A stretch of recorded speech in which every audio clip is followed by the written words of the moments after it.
बोलो, जहां सज्जन लोग होते हैं वहां संवाद होते हैं, और जहां मूर्ख लोग होते हैं वहां हमेशा विवाद होते हैं। नमस्कार प्यारे बच्चों। देखो, आज की जो अपडेट है, एचएसएससी डी ग्रुप, कहीं न कहीं उन बच्चों को थोड़ा सा फिर आशा उनके मन में फिर आई है, फिर थोड़ी सी आशा जगी है कि इस पर सभी को पता है कि कोर्ट केस हो गया है। और कोर्ट केस, क्या मामला है, क्या कोर्ट केस है, ठीक है। क्योंकि डी ग्रुप के जो बच्चे हैं, लगातार लगातार इंतजार, पहले से बहुत लंबा इंतजार किया, उसके बाद में फिर इनकी वेटिंग लिस्ट जारी हुई 7596 कितने पदों पर, ठीक है। पर वही एज इट इज, वही ढाक के तीन पात, वही फिर वही रिपीटेशन, वही फिर उनका इंतजार फिर स्टार्ट हो चुका है कि भाई संभवतः अब हमारी एक वेटिंग लिस्ट 5 से 6 हजार की और आएगी।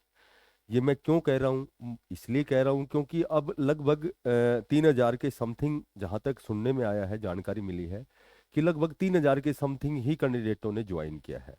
तो अब 7696 कितने पद हैं, 7596 कितने पद हैं, तो वही फिर 4-5 हजार वही बच्चे यानी कि फिर दोबारा से रिपीट हुए हैं, ठीक है। तो देखो, इसमें क्या मामला था, ये लगभग मेरे ख्याल से सभी को पता है कि एचएसएससी की जो पॉलिसी है उसमें दो प्रकार की पॉलिसी पर हम थोड़ा सा चर्चा करेंगे। पहले तो जो पॉलिसी है 5/5/2022 की पॉलिसी है, ठीक है। तो उस पॉलिसी के अकॉर्डिंग जब भी कोई इतने समय बाद जब वेटिंग लिस्ट, इतनी बड़ी वेटिंग लिस्ट आती है, तो शायद इस तरह की एक पॉलिसी है कि दोबारा से फॉर्म एडवर्टाइजमेंट दोबारा से होना चाहिए, दोबारा से फॉर्म एडवर्टाइज होने चाहिए, दोबारा फिर फॉर्म फिलअप करवाने चाहिए, उसके बाद ही इतनी बड़ी वेटिंग लिस्ट, इस तरह का एक मामला है। एक और दूसरी जो पॉलिसी के तहत, एचएसएससी की जो सेकंड पॉलिसी है, इसके तहत कि जो भी कैंडिडेट किसी दूसरे विभाग में चला गया है, दूसरी प्रकार की भर्तियों में जिसका सिलेक्शन हो चुका है, तो उसका जो स्कोर है वो 0 हो जाना चाहिए। जबकि बार बार वही रिपीटेशन का मामला, वो सभी को पता है, इसमें लंबा खींचने से भी वही कोई फायदा नहीं है। सारी वही एज इट इज बात है कि भाई दोबारा से फिर रिपीट हुआ है। 3 हजार या लगभग 3.5 हो सकते हैं, ज़्यादा ज़्यादा, ठीक है। लगभग तो सुनने में 3 हजार के अप्रोक्सीमेटली आया है कि 3 हजार बच्चों ने ही ज्वाइन किया है, हो सकता है 100-200 ऊपर भी हो। तो जाहिर सी बात है कि ऐसा हम कयास लगा सकते हैं कि आपकी वेटिंग लिस्ट 5-6 हजार की, तो अब भी सीट वैकेंट रह गई। तो अब ये जो कोर्ट का जो मामला है, ये लगभग 11 जुलाई को इसमें कोर्ट केस हुआ था। उसके बाद इसकी सुनवाई मेरे ख्याल से 15 जुलाई को इसकी सुनवाई थी। लगभग आधे घंटे के लगभग इनके आपस में आर्ग्यूमेंट हुए थे, ठीक है, डिस्कशन हुआ था। अब इसकी जो डेट है वो शायद 22 जुलाई की डेट है, ठीक है, इसी डी ग्रुप के ऊपर। तो अब होना क्या है, देखो क्या रिजल्ट निकलता है, ये कहना तो जल्दबाजी है। बाकी कहीं न कहीं ऐसा लग रहा है, ऐसा प्रतीत होता है कि आपकी जो 5-6 हजार की जो आपकी वेटिंग लिस्ट है वो आएगी। क्यों आएगी, उसके पीछे बहुत से ऐसे मेजर रीजन है कि एक तो 3 साल तक स्कोर कार्ड वैलिड था। एक जो भी 13,657 जो आपकी टोटल जो वैकेंसीज थी, ठीक है, तो वो स्पेशल कहा गया था, माननीय हमारे भूतपूर्व चेयरमैन द्वारा भी कहा गया था, बार बार और भी उच्चाधिकारी द्वारा कहा गया था कि भाई ये जो जितने भी प्रकार की आपकी डी ग्रुप की जितनी भी भर्ती है, 13,657 जितनी भी आपकी वैकेंसीज है, वो पूरी इसी सीईटी बेस पर फिलअप होंगी। तो इसी सीईटी बेस पर यदि फिलअप होंगी तो वो हमें सारी चीज़ें 22 जुलाई को पता लगेगी। बाकी ज़्यादा यदि हम पॉसिबिलिटी में मानते हैं, तो यदि 13,657 पूरी भर्ती, यदि पूरी सीट फिलअप होती हैं, पूरी सीट भरी जाती है, तो कम से कम मैं जहाँ तक समझ सकते हैं 5 से 6 हजार सीट आपकी, इससे भी ज़्यादा ही सीट आपकी वैकेंट है।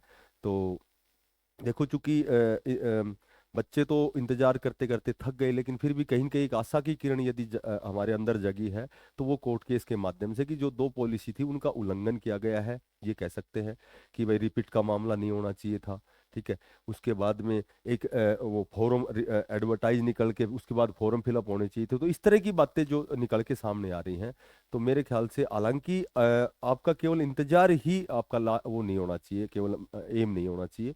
आपको तैयारी तो करते रहना चाहिए।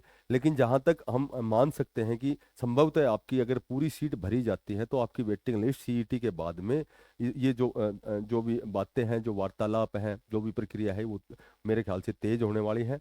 और सीईटी तक तो संभव नहीं है, लेकिन सीईटी के बाद आपकी वेटिंग लिस्ट आ सकती है।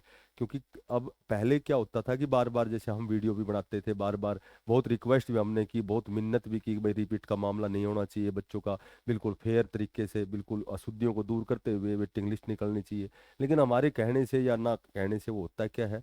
बाकी मैं तो आपको यही कहूँगा, यही आपको सजेस्ट दूंगा कि देखो सीईटी की बहुत अच्छे स्तर पे तैयारी करें। लगभग एक वीक बाद आपका एग्जाम है। उसके बाद में जो भी वो विधाता चाहेगा, तो हमारा हमने पहले बहुत अच्छा प्रयास किया है, बहुत अच्छी मेहनत की है, तो संभवतः हमारे जो वेटिंग लिस्ट है वो आएगी, आपकी पूरी सीटें फिलअप होंगी। ठीक है। और हम फिर निवेदन भी करेंगे, फिर थोड़ा सा कोशिश करेंगे कि भाई आपकी वेटिंग लिस्ट जिनके 1 2 3 4 नंबर कम रह गए, तो हो सकता है कि जिनका भी सिलेक्शन हो, जिसका भी सिलेक्शन हो, जो वास्तव में सिलेक्शन के लायक है, तो उसका होना चाहिए सिलेक्शन। और ये हम उच्च अधिकारियों से, चेयरमैन साहब से, HSSC आयोग से भी निवेदन करेंगे कि एक बार कोई न कोई ऐसा कोई बीच का रास्ता निकाला जाए, ताकि इन बच्चों की एक वेटिंग लिस्ट आए, चाहे इनके दोबारा से फॉर्म भरवाएं, चाहे पोर्टल पे यस नो पोर्टल हो, या ऑफलाइन डीवी करे, या कोई भी, क्योंकि बहुत से ब्रिलियंट केस हैं वहाँ, जो कानूनी टीम है, तो वो अपने आप ही कोई बीच का रास्ता निकाल के ये पूरी सीट भरी जाए 13,657 की। और जितनी भी सीट वैकेंट है, इनकी वास्तव में वेटिंग लिस्ट निकलनी चाहिए, क्योंकि बार बार रिपीट रिपीट कर करके ये बच्चे भी पैनिक हो रहे हैं। तो जो भी बच्चा नया है, चैनल को सब्सक्राइब करना, इसको ज़्यादा से ज़्यादा आप शेयर करना। और फिलहाल तो आप पूरा ध्यान रखना कि हमें सीईटी में बहुत अच्छा स्कोर करना है, क्योंकि बहुत मैक्सिमम स्तर पर जो 2025 में भर्ती आने वाली है आपकी, वो केवल इसी भी सीईटी के स्कोर पर ही आप क्वालिफाई करेंगे, आपकी कॉलिंग होगी, आप मेन एग्जाम में पार्टिसिपेट करेंगे। सभी बच्चों को, साथियों को बेस्ट ऑफ लक। धन्यवाद। राम राम।